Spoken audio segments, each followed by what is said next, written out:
Isn't that great? Wouldn't you like to be known as the garbage truck? Alright, so lysosomes, again, they're membrane-bound organelles, just like all the organelles we've talked about. They contain digestive enzymes, so they're breaking stuff down. They digest worn-out cell components, and they recycle material into new structures. They digest pathogens that are engulfed by white blood cells. So if a germ enters your body, the white blood cells will attack it, and then the lysosomes come along and they digest it and get rid of it so it can't make you sick. So this is why they're often known as, the lysosomes are often known as the garbage truck of the cell. They participate in selective cell annihilation. Yes, cell annihilation.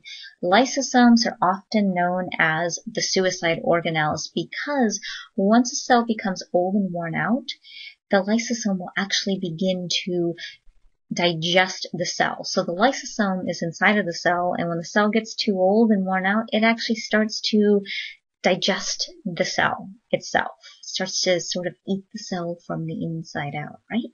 Who would have thought a part of your body could be so suicidal? Well, when it's time to go, it's time to go. We don't want old and worn out cells dividing because the DNA starts breaking down, and that's just not good. Alright, so artist's interpretation of the lysosome structure. Here's its membranes. Of course, it has proteins on the inside because everything in your body is made out of proteins. This is a more detailed look. Again, here's that phospholipid bilayer, such an important structure. And inside of it, we have this enzyme structure. Enzymes are a type of protein. Centrioles. We're almost there, folks. I know. So many organelles. Isn't your body full of just beautiful cells? Centrioles are sort of microtubular structures. They are considered assembly plants, and they are present in both animal and protein cells, not in plant cells. They occur in pairs near the nuclear envelope, and they help to move the DNA during mitosis. So you'll hear this term centriole again when we learn about mitosis. So just very briefly, this is what they look like, occurring in pairs near the nucleus, because during cellular division that nuclear envelope is actually going to break down so that the DNA can become visible, and then the centrioles are going to help move the DNA during cellular division, and we'll learn about that shortly. Mitochondria. Oh, mitochondria, very important organelle. It's the cell's chemical power plant. It occurs in all organisms, including plants, which is a little confusing, and I'll tell you why in a moment. Bound up by a double membrane. The outer membrane of a mitochondria is smooth, and the inner membrane is folded into contiguous layers that are called cristae. You don't need to know that word cristae, but know it exists. And they actually possess their own DNA, which is pretty remarkable. In fact, what scientists theorize is that mitochondria at one time existed as their own type of cell, and they were engulfed by eukaryotic cells, and created this symbiotic relationship where they're both supporting each other, but mitochondria maintained its own DNA, so it's actually capable of its own type of replication. This is the mitochondria floating around in the cell, and on the outside you see the smooth membrane, and on the inside you see this folded membrane. And that allows for more surface area, because what the mitochondria is doing is it's actually creating the energy that your body needs in order to function. So it needs a lot of surface area in order to do that. Now, chloroplasts are found only in plants. Chloroplasts are green because of photosynthesis. So they're found in plants and they're found in algae. Chloroplasts are essentially the the powerhouse of a plant cell. So mitochondria are the powerhouse of the animal cell. They are what are making the energy for the animal cell. Chloroplasts are what are making the energy for plant cells. Now, plant cells do still contain some mitochondria, but the mitochondria is not considered the powerhouse of the plant cell. It is the chloroplasts that are making the energy that the plants need. The mitochondria are just kind of there hanging out. Again, chloroplasts are bounded by a double membrane. The internal membrane forms dish-shaped thylakoids that look like stacked pancakes. And inside of those thylakoids are the photosynthetic pigments. Again, chloroplasts contain their own DNA, thus they can reproduce on their own. So this is a chloroplast, and on the inside of the chloroplast we see these thylakoids. This is what is producing energy for a plant cell. All right, the vacuoles. Again, surrounded by a membrane. Vacuoles contain water, food, and or waste products.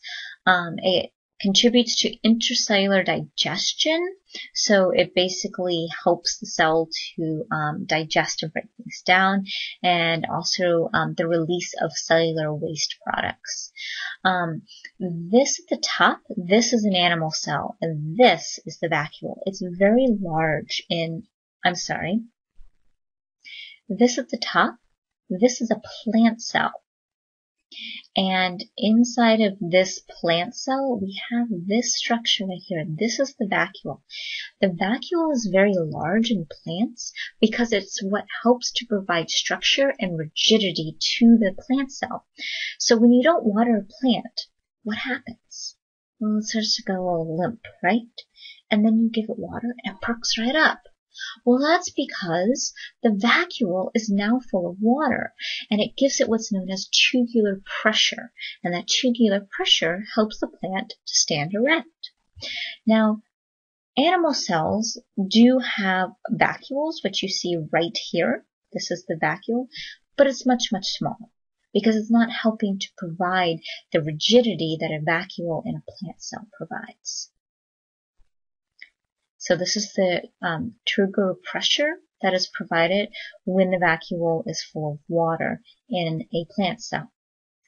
They store salts, minerals, proteins, pigments. They help with plant growth. They are very small in animal cells, as we talked about, and their main function in an animal cell is to temporarily store or transport materials. So their main function in plant cells is to store salts, minerals, proteins, pigments, and to help with growth and provide this very important tubular pressure. And in animal cells, their function is much more simple. All right, the cytoskeleton. Our final organelle. You're saying, oh, thank goodness, Miss Corkery. So many organelles, but aren't eukaryotic cells just so beautifully complex? So the cytoskeleton is the interior framework of the cell, artist's interpretation of what it looks like. It does provide structure for the cell. So this, the orange yellowish, this is the cytoskeleton. Mitochondria are microtubulars.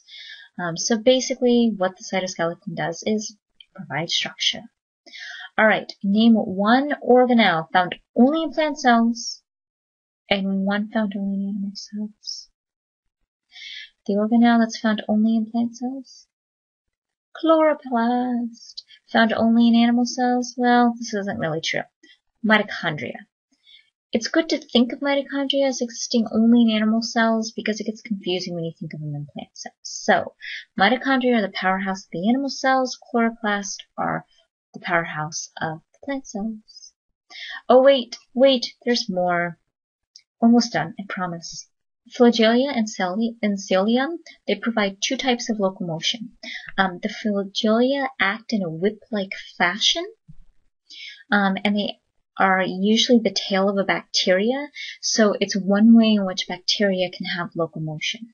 The cilia move more in a wave-like motion, and you actually have cilia in the hairs of your ears, and those cilia are allowing you to listen to me right now. They can also pass fluids over tissue surface. So this is a flagella. The most commonly known flagella is either the tail of bacteria or the tail of a sperm.